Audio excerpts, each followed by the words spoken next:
This is Gary Atencio with CNTV, and today we're in Colorado. I'm here at Glenwood Caverns Adventure Park with an altitude of 7,100 feet on a mountain above Glenwood Springs. This family-owned destination is America's only mountaintop theme park.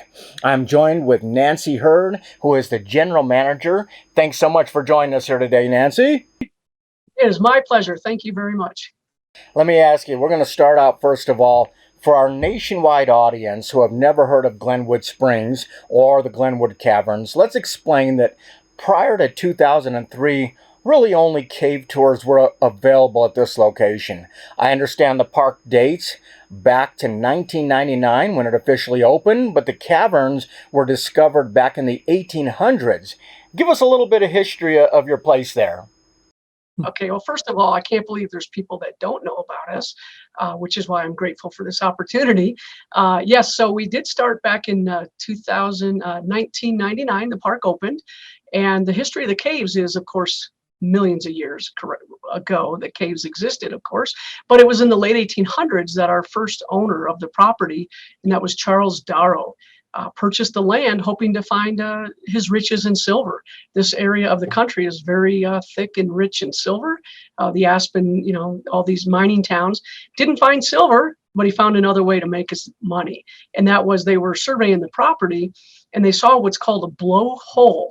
And that is in the winter months because the cave maintains the same temperature year round, the 52 degrees. So in the winter months, that's going to appear as steam or heat coming from the cave. So they saw this blowhole, which will melt the snow and whatnot. And so they investigated it, and not 20 feet below, they dropped into the cave. And they started giving cave tours in the late 1800s to about World War I. And at that point, the men went off to war and the women went to work to support their families, and the economy didn't support the cave tours. So for that period of time, the cave was abandoned, and until the 60s, when the second owner purchased the cave with the intention of someday opening them for cave tours, although he never did. But what he did for us was he locked them up. The two biggest detriments to cave, the two biggest concerns for caves are people, because we tend to vandalize things and break things, and secondly, air. So when it was left abandoned from 1920s to 1960, people did vandalize the cave, and then the airflow also caused the cave to sort of stop growing or stop forming. So in 1960, when Peter Preble bought the cave, he locked it up and did two things for us. He protected the cave in two ways. He kept people out, and he kept the airflow from, coming through and drying it up. And then the cave actually started to form again. And it wasn't until 1999 when the current owners, Steve and Jeannie Beckley, purchased the cave from Peter Preble. And there begins the story of how did the adventure park come out of opening caves? Wow, what a story. I mean, we're talking about some great history in that spot right there.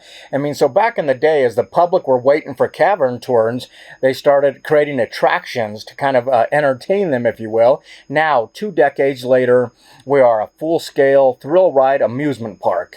So is this fun for the whole family? What are the ages that you accommodate? Really, it is the whole family, and that's what our family, our owners were really all about. They started this with a simple mission statement that hasn't changed from day one, and that is to make people smile, and truly looking for a place to bring the family. So with that, we have a gondola that, like, how you access the mountain is you come up by the gondola, and to your point, this started just with cave tours. There was never any intention of being an amusement park. However, once we put the gondola in, we started bringing more people up than we could accommodate in the cave, and they were waiting 2 and 3 hours. So we put our first attraction in 2005, and that was a mountain coaster. And we were the first in the entire country to bring this mountain coaster in from Germany. So then we were giving them something to occupy their time. Well, as more and more people came up, we needed more and more things to occupy their time. And so the amusement park was never in the original vision. It really just sort of happened. Much like Knott's Berry Farm and Silver Dollar City, Knott's Berry Farm literally started, selling berries in a fruit stand, and Silver Dollar City started with cave tours. So both of those properties inspire us. and we've kind of followed their lead. Love the backstory on a lot of these places that we introduce out there. I mean, really, at an altitude of over 7,000, honestly, I thought we were already defying gravity. But it seems your latest ride truly does just that. Let's start with the Defiance. It's brand new for 2022. Tell me about that.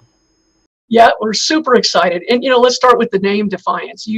There is a play on words there. And Defiance was the name given to Glenwood Springs back in the turn of the century also. So it's a nod to the original name of Glenwood Springs, as well as a play on words with defying gravity. So I am super excited about this ride. It's I really like free fall. That's my favorite aspect of rides. And so it goes up 60 feet on one side, and you come out of the station, you're sitting upright. Within a matter of seconds, you're on your back. So you're the carrier's looking off into the sky. All you can see is, because it's Colorado, of course, all you can see is blue sky. And then for about 10 seconds, and you get to about 60 feet later, you're on top of this, you're on top, right? And you're looking out over the entire, your 7,000 feet elevation, you're 1,300 feet above the valley floor, as we call it. You're looking into the town of Glenwood Springs. You're looking down the Roaring Fork River Valley and the confluence with the Colorado River Valley. And it's spectacular, but look fast because you're only going to pause for a second, and then this is a kind of Euro flight roller coaster. I mean, and 56 seconds that you're never going to forget, probably. 110 feet at 102-degree free fall drop. I mean, it sounds like that's a record breaker here in the western part of the country. It is, and we like to have records. We also like to have unique rides, and so the record breakers it's the highest in elevation looping coaster. And it's also the steepest free fall in the western U.S. at 102.3 degrees. But, because of our terrain, we are on top of a mountain. It's steep terrain. It's not a big parking lot. It's not a big flat spot. We pride ourselves in being able to do rides that are unique and custom. That is interesting. Obviously, it's your newest attraction. The public has anticipated it. I'm sure the reviews have been great, as everyone seemed to love it. Well, here's the true test. You watch people in the queue. They're anxious, excited. They're fidgety. They come off the ride, and the way the ride is positioned is at the brake run. As you come back from the ride, you're coming 90 degrees right into the queue area. So you get to watch their faces. That's the first indicator that they liked it. The second indicator is they get off the ride and get right back in line. So to me, that's a pretty powerful statement. That's better than the reviews. I mean, if they're going to go back for more, they love it. I mean, that alone, that ride alone is worth the trip up the mountain, but many more rides await you, from the Alpine coaster to the Cliffhanger roller coaster. Are these still some crowd pleasers that everyone loves? They are, and I'll tell you, the Alpine coaster, to this day, first ride that was put in, and again, the first mountain coaster in the country, continues to be our most popular ride. And it's popular because it's patron directed, meaning you get to control your experience. So, and you can be as young as 3 years old to ride it. So back to is there something for everybody? A 3-year-old can ride that ride, and so can a 93-year-old. So that's super popular. The Cliffhanger is our highest in elevation coaster. Again, it's different from from Defiance, because that's our highest in elevation looping coaster, but we also have America's highest adult size coaster. And then the giant swing is probably the one that gives us the most notoriety because it is perched on the edge of that 1,300-foot cliff. And as you go out, as you're propelled with pneumatic propelled, you push out over that and you go up 112 degrees. So you're looking out over the Colorado River, and it's insane. What a great view of the Colorado River, something most people never experienced before. I mean, the Cliffhanger, it's hugging on the side of Iron Mountain. Great views. I mean, we've all heard the phrase, the sky is the limit, but honestly, if flying through the sky is what you crave, the Soaring Eagle zip ride or the Glenwood Canyon Flyer, I mean, that's sure to meet your demands. Tell us about these two favorites as well. Yep, absolutely. And that was the zip ride. So we call that a zip ride because it's not a traditional zip line where you would get personally individually harnessed in. It's motor driven. So you start at ground level at grade, and then we pull you backwards to an elevation of 130 feet. And it's got a couple seatbelts on there, and you're looking down 130 feet. And that one still gets me to this day. That one still gets me because the way we've designed it is that you're pulled backwards and you're waiting, and you don't know when it's going to release, right? So I just sit there and I hold my breath and wait for it to release, and it's like, whew. And then once it releases, it comes down into the station, and then there's air brakes, which is an impressive also because it brings you to a stop with air brakes, so you get this nice little sound also. And Canyon Flyer, now that one's fun. So that too is perched on the cliff's edge. So we have to take, not being a flat park and nothing's easy around here, we take full advantage of our topography. So this ride is also perched on the cliff's edge. And this is a traditional swing that you would see at most fairs, at most parks, and it goes, circular as opposed to back and forth. And it's pretty much typically a kiddie ride anywhere else until you put it on the edge of a cliff. And again, you start at grade, and then as it goes faster and faster, the centrifugal force makes that swing go further and further over that edge, and that's the 1,300-foot cliff that is also down below. So that's we've taken a fairly simple kiddie ride and made it a thrill ride. That is excellent. USA Today found one of the most extreme rides in the United States right there in your park. Do daredevils agree that the Giant Canyon Swing, it's a G-force experience? I would imagine that the anticipation is much more as intense just as the ride is. It is. And what's neat about that ride too is I call it's one of our signature ride, is our signature ride, but the spectator sport, it's one of our rides that is, as many people watch it as ride it, right? So it's not a ride that everybody's going to ride, but it's a spectator sport. So, I don't want to pick on mom and dad, but sometimes mom and dad are the ones not riding it, but yet they can experience it with their children.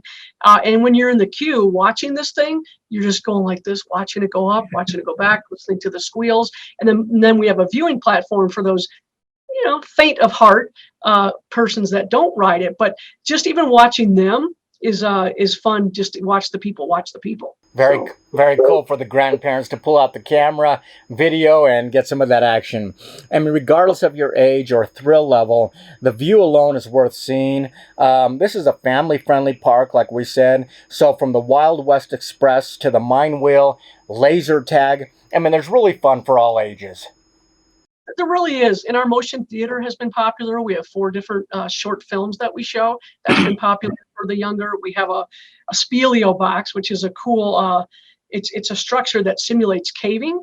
And it's so kids like to go through this little speleo box or cave simulator. We have a sandbox, which we call a fossil dig, because we'll plant fossils in there for the younger kids to go into the sandbox. And then we have this thing called a giddy up. And it goes up 30 feet, and it's a kiddie ride, smaller kids, not kitty, but and it bounces down. So we have, like you said, the Wild West Express is a kids coaster, or what we call family coaster. So, and then the wheel, it's only a 32-foot tall wheel, but again, you perch that on a mountaintop of 7,100 feet, and that's a pretty nice view as well.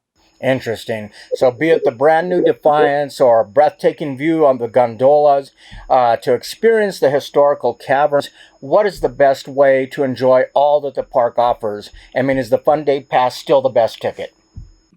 It is, and we've priced ourselves that way so that you don't have to sit there and try to make your buying decisions. There's 3 simple buying decisions.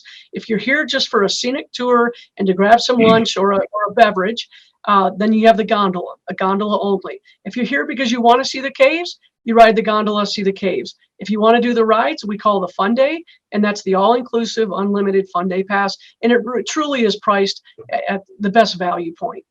You got something for everybody. Viewers, let's take a look at the bottom of the screen right there. What you're going to see is their website. On the website, you can learn more in detail about all these rides that we've been talking about, but also check out great dining options. There's something for everyone, from the gift shops to the newest larger-than-life trolls. You will be greeted with Colorado hospitality, 7,000 feet above sea level. That is Glenwood Caverns Adventure Park. America's only mountaintop theme park. This is Gary Atencio with CNTV. And if you don't know, now you know.